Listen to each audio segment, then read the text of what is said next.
আচ্ছা, আমরা পরমাণু মডেল দিয়ে শুরু করে, হ্যাঁ। পরমাণু মডেল আমরা জানি যে এখানে তোমাদের সিলেবাস অনুসারে দুটি পরমাণু মডেল আছে, একটা হচ্ছে রাদারফোর্ড পরমাণু মডেল আর একটা হচ্ছে বোর পরমাণু মডেল। রাদারফোর্ড পরমাণু মডেল কি কারো মনে আছে, বলতে পারবা? কেউ একজন বলো তো দেখি, রাদারফোর্ড পরমাণু মডেল কি বা ওর স্বীকার্যগুলো কি?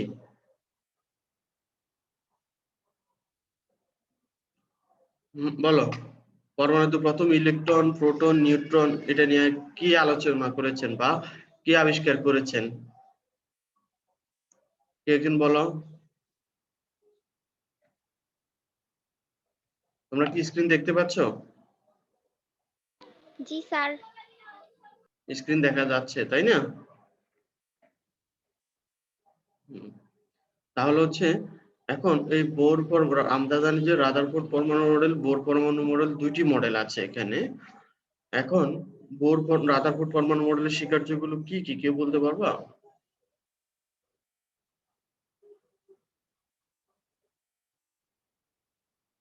বলো, কেউ একজন বলো।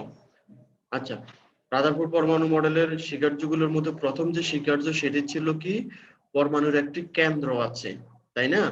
যে পরমাণুর একটি কেন্দ্র আছে।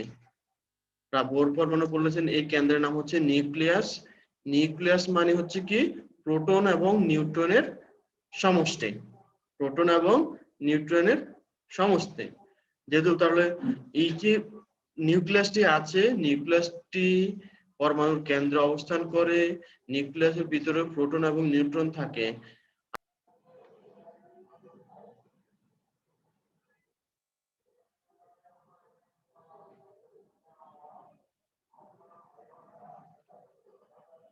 তাহলে এখানে তোমার দেখা যাচ্ছে যে উনি যেটা বললেন যে, তোমরা কি দেখতে পাচ্ছ?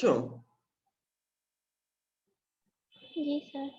আচ্ছা, তাহলে পরমাণুর এই যে নিউক্লিয়াসটি আছে, নিউক্লিয়ার আকার অত্যন্ত ক্ষুদ্র। পরমাণুর টোটাল জি স্যার।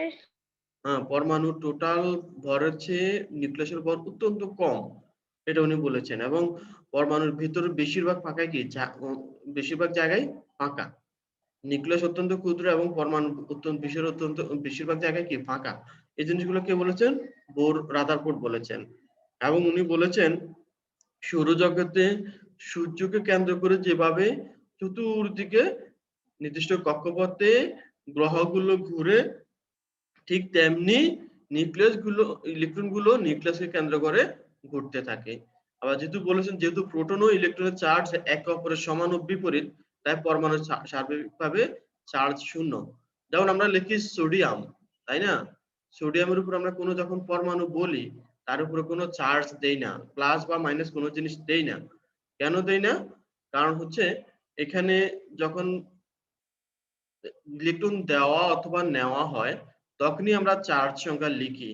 যে সোডিয়াম একটা ইলেকট্রন দিল, তখন আমরা এটাকে লিখি সোডিয়াম প্লাস, অর্থাৎ তার একটা ইলেকট্রন কমে গেল। আবার ক্লোরিন একটা ইলেকট্রন নিল, তখন আমরা লিখি ক্লোরাইড মাইনাস, অর্থাৎ তার একটা ইলেকট্রন বেড়ে গেল। তাহলে ইলেকট্রন দেওয়া না হলে তখন প্লাস মাইনাস হয়, কিন্তু দেওয়া নেওয়া না হলে কোন একটা পরমাণু কি হয়, চার্জ নিরপেক্ষ হয়। কেন চার্জ নিরপেক্ষ হয়? তার কারণ হচ্ছে প্রোটন এবং ইলেকট্রনের সংখ্যা কিন্তু সমান থাকে একটা নিউক্লিয়াস, একটা অ্যাটমে। যেমন আমরা সোডিয়ামের অ্যাটমিক নাম্বার কত? 11, তাই না? সোডিয়ামের অ্যাটমিক নাম্বার হচ্ছে 11, অর্থাৎ অ্যাটমিক নাম্বার প্রোটন সংখ্যা হচ্ছে তার 11। তাহলে সোডিয়ামের প্রোটন সংখ্যা যদি 11 হয়, নিউট্রন সংখ্যা কত হবে? সরি, প্রোটন সংখ্যা যদি 11 হয়, তার ইলেকট্রন সংখ্যা কত হবে? 11 হবে। আর আমরা জানি প্রোটনের চার্জ হচ্ছে পজিটিভ 1 আর ইলেকট্রনের চার্জ কি নেগেটিভ 1, তাই না, -1। তাহলে যদি চার্জ সংখ্যা সমান থাকে, তখন তারা সার্বিকভাবে কি হবে, চার্জ শূন্য হবে। কারণ 11 plus 11 minus 11 is equal to কত? 0। তাহলে এভাবে প্রত্যেকটি পরমাণুতেই প্রোটন এবং ইলেকট্রনের সংখ্যা কম থাকে, সমান থাকে, যার কারণে এটা হচ্ছে কি চার্জ নিরপেক্ষ, তাই না? তারপরে উনি বলেছেন ধনাত্মক চার্জ বাই নিউক্লিয়াসের প্রতি ঋণাত্মক চার্জ বাই ইলেকট্রন এক ধরনের আকর্ষণ বল অনুভব করে। এই আকর্ষণ বল কেন্দ্রমুখী, এবং এই কেন্দ্রমুখী বলের মান পৃথিবী যেরকম সূর্যের চারদিকে ঘুরে, ইলেকট্রন সেরকম নিউক্লিয়াসের চারদিকে ঘুরে। এই কেন্দ্রমুখী বল আচ্ছা ওকে, সোজা কথা হচ্ছে এখানে ইলেকট্রন গুলো যখন নিউক্লিয়াসের চতুর্দিকে ঘুরতে থাকে, তখন ইলেকট্রন গুলো হচ্ছে ঋণাত্মক, তাই না? নিউক্লিয়াসটি কি ধনাত্মক। তখন ইলেকট্রন এবং নিউক্লিয়াসের মধ্যে এক ধরনের আকর্ষণ থাকবে। থাকলে কি হয়? থাকলে এক ধরনের বল অনুভব করে। এই বলটাকে বলা হয় কেন্দ্রমুখী বল। ঠিক আছে?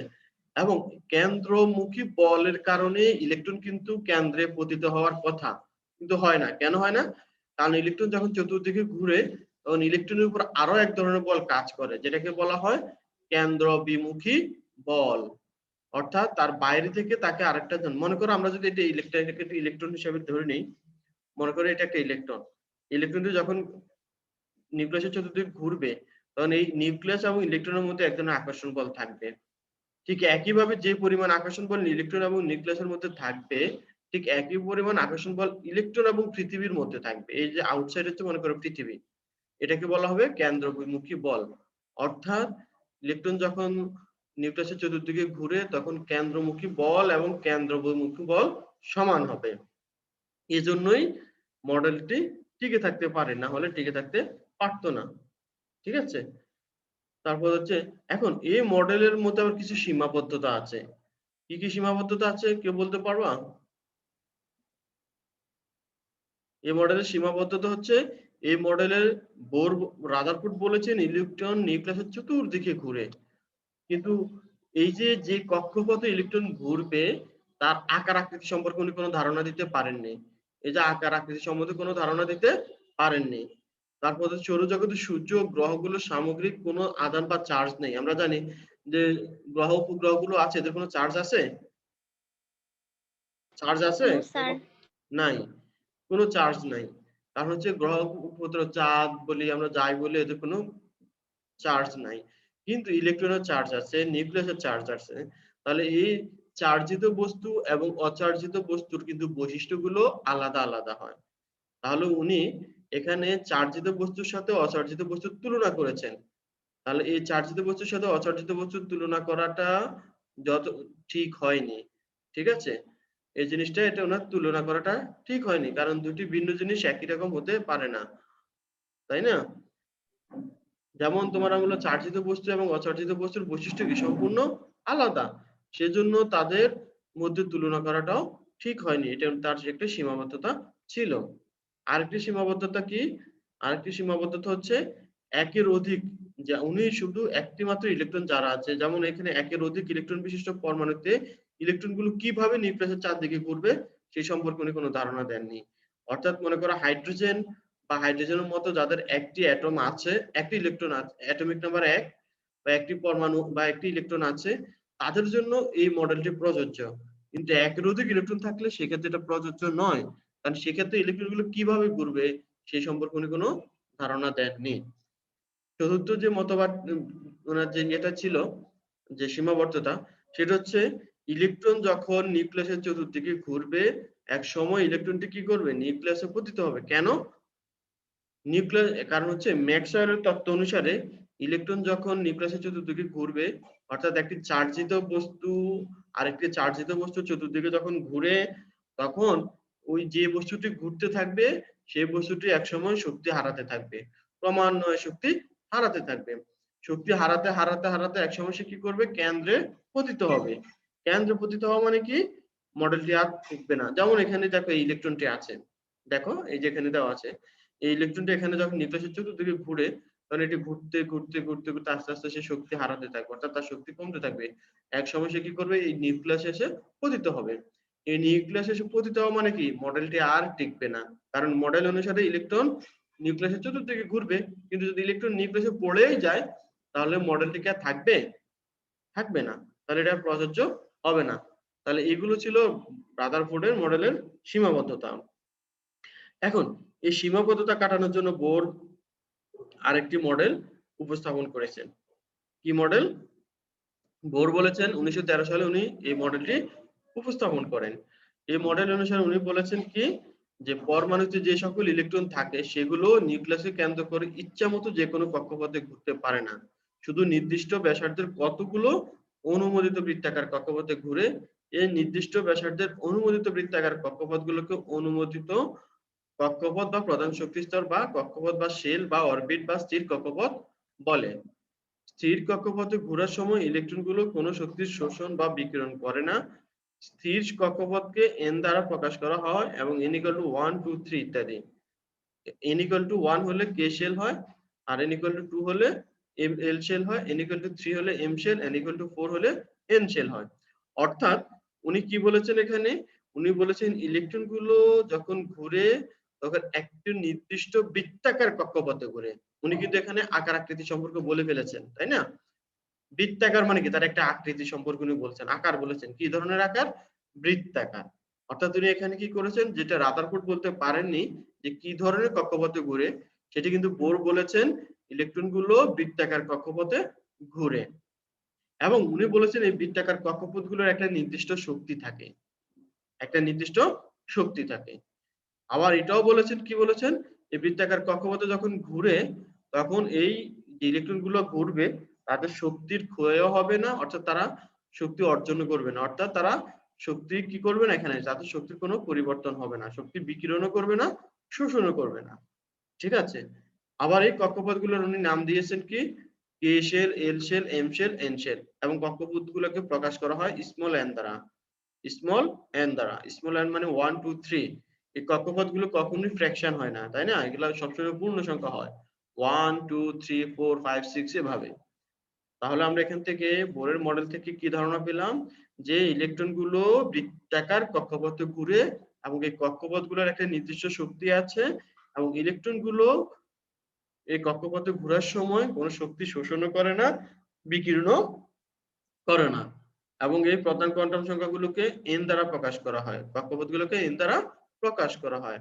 n এর মান 1 হলে সেটি হবে k shell, n equal to 2 হলে সেটা হবে l shell, n equal to 3 হলে সেটা হলো m শেল, অর্থাৎ শক্তি স্তরগুলো। এভাবে আমরা ক্রমান্বয়ে শক্তি স্তরগুলোর নামকরণ দিতে পারি। তারপর হচ্ছে বোর মডেল অনুসারে কোন শক্তি স্তরে ইলেকট্রন কৌণিক ভরবেগ। এই যে কৌণিক ভরবেগ কি হবে? Ampere equal to nh by twice pi হবে। এখন এই কৌণিক ভরবেগ কি কেউ বলতে পারবা? কৌণিক ভরবেগ, কৌণিক ভরবেগ কি কেউ বলতে পারবা? পারবা না? আচ্ছা, আমি বলি তাহলে। ভরবেগ কি? তোমরা তো ফিজিক্সে পড়েছো, তাই না? কেউ একজন বলো ভরবেগ কি? রেসপন্স করো মাঝে মাঝে। ভরবেগ কি?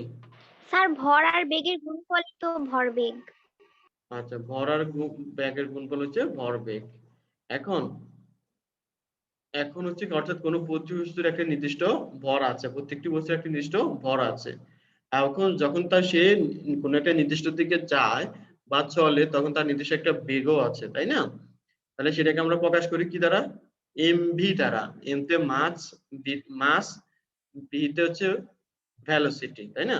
দুটা গুণ করে। তাহলে এটা হচ্ছে এমভি হচ্ছে ভরবেগ। তাহলে কৌণিক ভরবেগকে প্রকাশ করা এমভি আর। এই আরটা কেন? কেউ কি বলতে পারবা? এগুলা কিন্তু জানতে হবে, হ্যাঁ? আরটা কেন? এই আরটা হচ্ছে, মনে করো ইলেকট্রন গুলো ঘুরে কোন পথে? বৃত্তাকার কক্ষপথে, তাই না?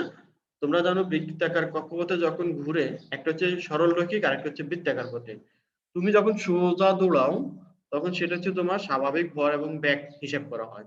কিন্তু যখন বৃত্তাকার ভাবে ঘুরবা তখন তোমার গতির সাথে কিন্তু আরেকটা জিনিস আমাকে নির্ণয় করতে হবে, সেটা হচ্ছে কোণ, তাই না? আমরা যখন বৃত্তাকার পথে ঘুরি তখন একটা নির্দিষ্ট কেন্দ্রকে, আমরা কোন একটা নির্দিষ্ট বিন্দুকে কেন্দ্র করে ঘুরি, তাই না? যেমন এখানে যদি আমরা এটাকে মনে করি বৃত্তাকার কোনো বস্তু থাকে, তাহলে এই যে আমরা একটু এখানে দেখাই, এখানে যদি চিত্র, এই যে মনে করে এখানে, এই যে এখানে হচ্ছে কি তোমার নিউক্লিয়াস, এটাকে কেন্দ্র করে যদি মনে করো একটা ইলেকট্রন এখানে ঘুরতে থাকে, এই জায়গাটায় ঘুরতে থাকে, তখন ইলেকট্রন একটা ভর আছে, ব্যাগও থাকবে। কিন্তু যেহেতু সে বৃত্তাকার পথে ঘুরে, তার একটা নির্দিষ্ট কোণ তৈরি হবে এই কেন্দ্রের সাথে, একটা ব্যাসার্ধ তৈরি হবে না এখানে? এই যে এখানে একটা ব্যাসার্ধ তৈরি হবে, এই যে এখানে একটা ব্যাসার্ধ তৈরি হবে। এখন যেহেতু সে বৃত্তাকার পথে ঘুরে, অর্থাৎ একটা কৌণিক জিনিস তার এখানে তৈরি হবে, একটা কৌণিক ব্যাসার্ধ, অর্থাৎ কৌণিক পথেটা ঘুরে, অর্থাৎ সে সোজা পথে ঘুরে না, কিন্তু সে বৃত্তাকার পথে ঘুরে। সেজন্য একটা কোণের সম্পর্ক আছে এখানে। এই যে এখানে ইলেকট্রন থেকে নিউক্লিয়াস পর্যন্ত যে দূরত্ব সেটা হচ্ছে ব্যাসার্ধ। আর হচ্ছে ইলেকট্রন যে বৃত্তাকার পথে ঘুরে তার ব্যাসার্ধ, যে বৃত্তাকার পথে ঘুরবে তার ব্যাসার্ধ। কারণ কৌণিক, যখন তুমি সরলরৈখিক পথে ঘুরো তখন শুধু তোমার ব্যাগ এবং গতিটাই কাউন্টে আসবে, কিন্তু যখন বৃত্তাকার পথে ঘুরবা তখন ভর ব্যাগের সাথে তার কোণের একটা সম্পর্ক তৈরি হবে। সেই জন্য বলা হচ্ছে এখানে কৌণিক ভর ব্যাগ। বুঝতে পেরেছো তোমরা? জি স্যার। শুধু একজনই রেসপন্স করো, সব বাকিরা রেসপন্স করো। তোমরা কি বুঝতে পারছো নাকি পারো নাই? বাকিরা কি আছো এখানে? তানজিমা আছো? বুঝতে পেরে হুম, কথা বলো। তোমরা কি অনেকে হরে কি করে জয়েন করে আসতে চলে যায়, ঘুরে হাঁটে, গান গায়, কিন্তু পরে খেয়াল করে না যে ক্লাসগুলো যে হচ্ছে। হ্যাঁ, যে নেহা বলো, নেহা কি আছো? নেহা, কাজী আরিশা আছো? জি স্যার। তানজিমা আছো? মনে হয় না। তারপর হচ্ছে স্বাগতা প্রজ্ঞা, জি স্যার। প্রজ্ঞা আছে। তো এখন এটা বুঝতে পেরেছো, কৌণিক ভরবেগটা বুঝতে পেরেছো? বুঝতে না পারলে আমি জি আবার স্যার। বুঝাবো। বুঝতে পেরেছো?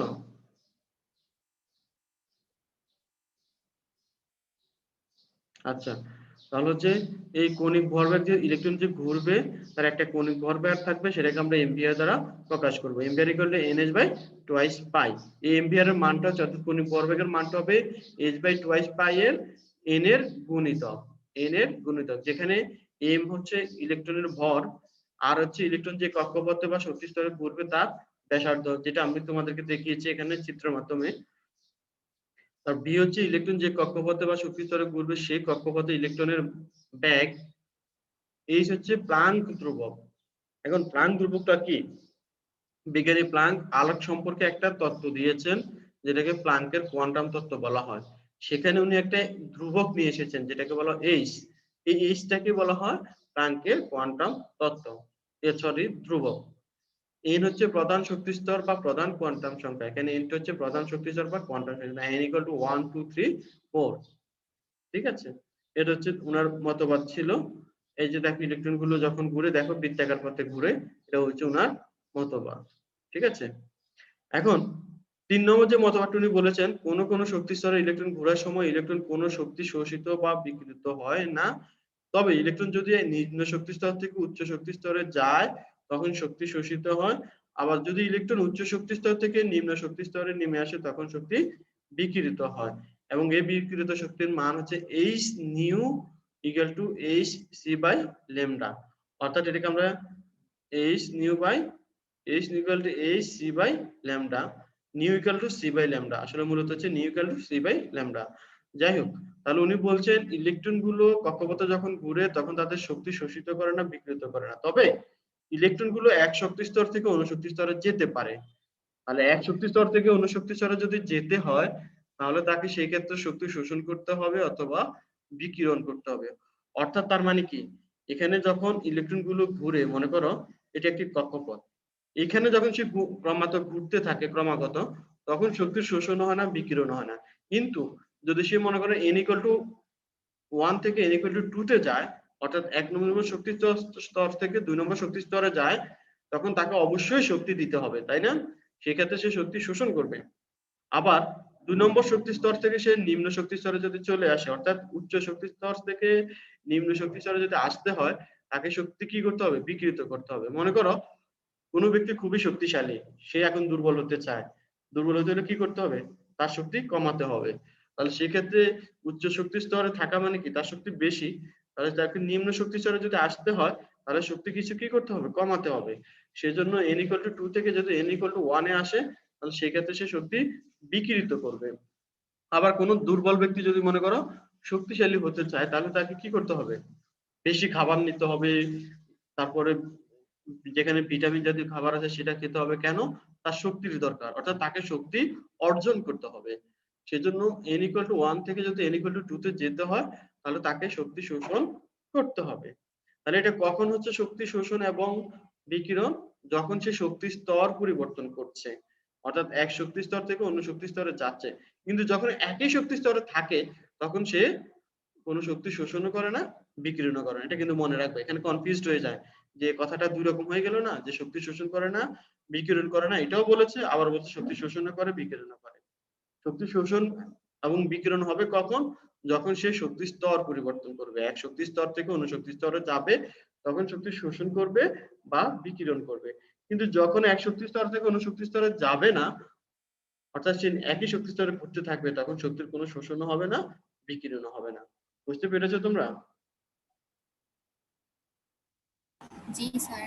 আচ্ছা, তারপর এখানে দেখো, এখানে আরেকটি কথা আছে, দেখো এই যে ইলেকট্রন গুলো যখন এক শক্তি স্তর থেকে অন্য শক্তি স্তরে যায়, হ্যাঁ, যাওয়ার সময় আলো বিকিরণ করে, তাকে ফ্রিজমের মধ্যে দিয়ে প্রবেশ করালে পারমাণবিক বর্ণালী তৈরি হয়। অর্থাৎ এই যে ইলেকট্রন গুলো যখন এই এক শক্তি স্তর থেকে, মনে করো এই 1 নম্বর শক্তি স্তর থেকে 2 নম্বর শক্তি স্তরে যায়, অথবা 2 নম্বর শক্তি স্তর থেকে 1 নম্বর শক্তি স্তরে আসে, তখন সেক্ষেত্রে কিছু রেখা তৈরি হয়। এই রেখা তৈরি হয়, এখানে স্লাইড লাইন তৈরি হয়, যেটাকে আমরা রেখা বলে থাকি। এই লাইনগুলোকে উনি নাম দিয়েছেন পারমাণবিক বর্ণালী বা স্পেকট্রা। ঠিক আছে? তাহলে এই যে এখানে অ্যাটমিক স্পেকট্রা বলা হয়েছে বা পারমাণবিক বর্ণালী কি? পারমাণবিক বর্ণালী হচ্ছে ইলেকট্রন গুলো যখন এক শক্তি স্তর থেকে অন্য শক্তি স্তরে যায়, যাওয়ার সময় তারা কি করে? কিছু রেখা তৈরি করে থাকে। এই রেখাগুলোকে বলা হয় পারমাণবিক বর্ণালী। ক্লিয়ার? বুঝতে পেরেছো তাহলে? এখন দেখো বোর মডেলের সাফল্য কি? বোর মডেল কি জন্য কি কি সাফল্য অর্জন করেছে আমরা একটু দেখি। এখানে বলেছে যে দেখো, রাদারফোর্ডের পরমাণু মডেল অনুসারে সৌরজগতের সূর্যকে কেন্দ্র করে গ্রহ উপগ্রহগুলো যেমন ঘুরছে, পরমাণু ইলেকট্রনগুলো তেমনি নিউক্লিয়াসকে কেন্দ্র করে ঘুরছে। এখানে ইলেকট্রনের শক্তি স্তরের আকার সম্পর্কে কিছু বলা হয় না, কিন্তু বোরের পরমাণু মডেল অনুসারে কি বলা হয়েছে? শক্তি স্তরের আকার সম্পর্কে বলা হয়েছে। তারপরে রাদারফোর্ডের পরমাণু মডেলের শক্তি শোষণ বা বিকিরণ করলে পরমাণু কি ধরনের পরিবর্তন হবে সেই সম্পর্কে কিছু বলেননি। কিন্তু বোর এসে বলেছেন পরমাণুর ইলেকট্রনগুলো যখন ঘুরে, তারা শক্তি শোষণও করে না, বিকিরণও করে না, শুধু এক শক্তি স্তর থেকে অন্য শক্তি স্তরে গেলে তখন শক্তির পরিবর্তন ঘটে। কিন্তু যখন একই শক্তি স্তরে ঘুরে, তখন শক্তির কোনো পরিবর্তন ঘটে না, এবং প্রত্যেকটি শক্তি স্তরের একটা নির্দিষ্ট শক্তি আছে। ঠিক আছে? এটা উনি বলেছেন, এটা তার সফলতা। তারপর হচ্ছে বোর মডেল কি করেছে? স্পেকট্রা অর্থাৎ বর্ণালী সম্পর্কে ধারণা দিয়েছেন, কিন্তু রাদারফোর্ড বর্ণালী সম্পর্কে কোনো ধারণা দিতে পারেননি। তাহলে কোন মডেলটি বেশি অ্যাকসেপ্টেবল বলো তো দেখি? রাদারফোর্ডেরটা বেশি অ্যাকসেপ্টেবল না বোরেরটা? Sir Bohr model. বোর মডেলটা অ্যাকসেপ্টেবল, কারণ বোর মডেলের মধ্যে সফলতা বেশি রাদারফোর্ড মডেলের চেয়ে। পরীক্ষা কিন্তু দেওয়া হতে পারে, দুইটা মডেল দিয়ে বলা হতে পারে কোনটি বেশি গ্রহণযোগ্য, যুক্তি সহকারে ব্যাখ্যা করো। তখন আমাদেরকে বলতে হবে বোর মডেলটি বেশি গ্রহণযোগ্য, কারণ তখন তুমি রাদারফোর্ডের যে ব্যর্থতা সেগুলো উল্লেখ করবা, আর বোরের যে সফলতা সেগুলো উল্লেখ করবা। উল্লেখ করে বলবা যে উপরের আলোচনা থেকে দেখা যাচ্ছে বোর মডেল অধিক গ্রহণযোগ্য। ক্লিয়ার? ওকে, জি স্যার। এবার আসি আমরা বোর পরমাণু মডেলের সীমাবদ্ধতা। দেখো বোরের এত সফলতা থাকার পরও কিছু সীমাবদ্ধতা আছে। যেমন সীমাবদ্ধতা হচ্ছে কি, বোরের যে মডেলটি ব্যাখ্যা করেছেন সেটি মাত্র এক পরমাণু ইলেকট্রনের জন্য প্রযোজ্য। পরমাণু একটি পরমাণু এক ইলেকট্রন বিশিষ্ট পরমাণুর জন্য প্রযোজ্য। অর্থাৎ যেসব পরমাণু একটি মাত্র ইলেকট্রন আছে তাদের জন্য এটা প্রযোজ্য। এই বর্ণালীর ব্যাখ্যাটা একের অধিক ইলেকট্রন থাকলে সেটা কি রকম হবে সেই সম্পর্কে কোনো ধারণা দিতে পারেননি। তারপর হচ্ছে উনি বলেছেন যখন ইলেকট্রন এক শক্তি স্তর থেকে অন্য শক্তি স্তরে যায়, শুধুমাত্র একটি রেখা দেখা যাবে বলছে। কিন্তু পরবর্তীতে দেখা যায় যে অনেক শক্তিশালী যন্ত্র দিয়ে এটাকে পরীক্ষা করে দেখা যায় এখানে একটি মাত্র রেখা নাও, অনেকগুলো রেখা হতে পারে। অর্থাৎ মনে করো যখন সে এক শক্তি স্তর থেকে অন্য শক্তি স্তরে যায়, তখন আমরা বলছি কিছু রেখা দেখা যায়, উনি বলেছেন একটি মাত্র রেখা দেখা যায়। কিন্তু পরবর্তীতে দেখা যায় আসলে এখানে অনেকগুলো রেখা দেখা যায়, যেগুলাকে সূক্ষ্ম যন্ত্র দ্বারা দেখা যায়। সেজন্য তাই উনি এই সবগুলো রেখা সম্পর্কে ধারণা দিতে পারেননি, এটি তার একটা ব্যর্থতা। কারণ হচ্ছে বোরের মডেল অনুসারে পরমাণুতে শুধু কক্ষপথ বৃত্তাকার কক্ষপথ বিদ্যমান, কিন্তু পরে প্রমাণিত হয়েছে পরমাণু থেকে আছে ইলেকট্রন শুধু বৃত্তাকার কক্ষপথেই ঘুরে না, উপবৃত্তাকার কক্ষপথেও ঘুরে। তাহলে উনি বলেছেন ইলেকট্রন শুধুমাত্র বৃত্তাকার কক্ষপথে ঘুরে, কিন্তু পরে দেখা গেছে যে এটা বৃত্তাকার পথে না, শুধু বৃত্তাকার এবং উপবৃত্তাকার সব কক্ষপথেই ঘুরে। ঠিক আছে? এখন বোঝা গেল বোরের পরমাণু মডেল এবং রাদারফোর্ড পরমাণু মডেল নিয়ে কোনো সমস্যা আছে আর কারো? কোনো সমস্যা হবে যদি এগুলা আলোচনা করতে দেওয়া হয়? বোর মডেল, রাদারফোর্ড পরমাণু মডেল এখন বলতে পারবা কেউ রাদারফোর্ড পরমাণু মডেল বা বোর পরমাণু মডেল কি বলতে পারবা? স্যার মানে ওনারা যা যা মতবাদ দিয়েছেন সেটা বলবো? হ্যাঁ, এক লাইনে বলো। স্যার এক লাইনে কিভাবে বলবো, এটা তো অনেক বড়। আচ্ছা বলো, সংক্ষেপে বলে ফেলো। স্যার বোরেরটা বলবো না রাদারফোর্ডেরটা? আচ্ছা বোরেরটাই বলো। মানে স্যার বোর বলেছিলেন যে পরমাণুর একটা কেন্দ্র, সেই কেন্দ্রেতে নিউক্লিয়াস আছে যার ভিতর প্রোটন আছে, ইলেকট্রন আছে, এবং মানে বলছিল যে ইলেকট্রন আপেক্ষিকভাবে যেটা চার্জ শূন্য। আবার তিনি মানে চার্জবিহীন যে গ্রহগুলো আছে সৌরজগতের, সেগুলোর সাথে এই চার্জ যুক্ত যে ইলেকট্রন এদের তুলনা করেছিলেন। তারপরে কিন্তু তিনি কোনো কক্ষপথের ধারণা দেননি। এটা তো হচ্ছে রাদারফোর্ডের মডেল, তাই না? তুমি যেগুলো বলছো এগুলো ছিল রাদারফোর্ডের মডেল। বোর মডেল কিন্তু জি বলেছে স্যার। কক্ষপথ আছে, তাই ও না? স্যার স্যার সরি, আমি রাদারফোর্ডেরটা বলেছি, সরি। হ্যাঁ, আচ্ছা ঠিক আছে, তুমি বুঝতে পেরেছি। এখন কথা হচ্ছে পরীক্ষায় যদি তোমাদেরকে দেওয়া হয় মডেল দুটির কম্পেয়ার করার জন্য, এটা কিন্তু পরীক্ষায় আসে, দুটি মডেলের মধ্যে তুলনা করো, তখন কিন্তু আসে, তখন তোমাদেরকে মডেলগুলোর সফলতা এবং ব্যর্থতা নিয়ে আলোচনা করতে হবে। যদি কম্পেয়ার করতে বলা হয় অর্থাৎ তুলনা করতে বলা হয়, তখন ভালো মন্দ দুইটাই উল্লেখ করতে হবে। আর যদি পার্থক্যর কথা বলা হয় তখন কি করব আমরা? সাধারণত পার্থক্য বলা হয় না, সাধারণত বলা হয় কোনটি বেশি সফল ব্যাখ্যা করা। তো যদি কোনটি বেশি সফল বলা হয় তখন বোরের মডেলের রাদারফোর্ড মডেল বলে সেখানে তার কি ব্যর্থতা ছিল সেটা বলতে হবে, এবং বোর মডেল যে তার ব্যর্থতাগুলো দূর করতে পেরেছে, কার রাদারফোর্ড মডেলের ব্যর্থতাগুলো দূর করে সে নিজে সফলতা দেখিয়েছেন, সেই সফলতা উল্লেখ করে তারপরে বলতে হবে বোরের মডেলটি অধিক সফল। ঠিক আছে? আচ্ছা, নেক্সট ক্লাস আমরা ইলেকট্রন বিন্যাস নিয়ে একটু পড়বো। আজকে বেশি সময় নেই, 4 মিনিট সময় আছে। তো ইলেকট্রন বিন্যাস অনেকই সমস্যা হয় যে ইলেকট্রন বিন্যাস আমরা ভুল করি কি জিনিস ভুল করি, কোথায় ইলেকট্রন আগে দিব, সত্যি স্তর অনুসারে আগে লিখবো না পরে লিখবো, সেটা নিয়ে একটু সমস্যা হয়। এটা নিয়ে আমি আলোচনা করবো। এখন আমি তোমাদের যে জিনিসগুলো প্রত্যেকটা ক্লাসে যে চ্যাপ্টার কি কি সমস্যা হতে পারে ওই সমস্যাগুলো নিয়ে আলোচনা করব। নেক্সট ক্লাস আমরা ইলেকট্রন বিন্যাস নিয়ে আলোচনা করব, পরে আমরা জারণ বিজারণ বিক্রিয়া নিয়ে আলোচনা করব। জারণ বিজারণ বিক্রিয়া অনেকেরই সমস্যা হয়ে থাকে। এরপর আমরা লাশ আতিলের নীতি নিয়ে আলোচনা করব, এভাবে আগাতে থাকবো। আচ্ছা, তাহলে ক্লাস এখানে শেষ করি আমরা। তোমরা থাকো, লাইনেই থাকো।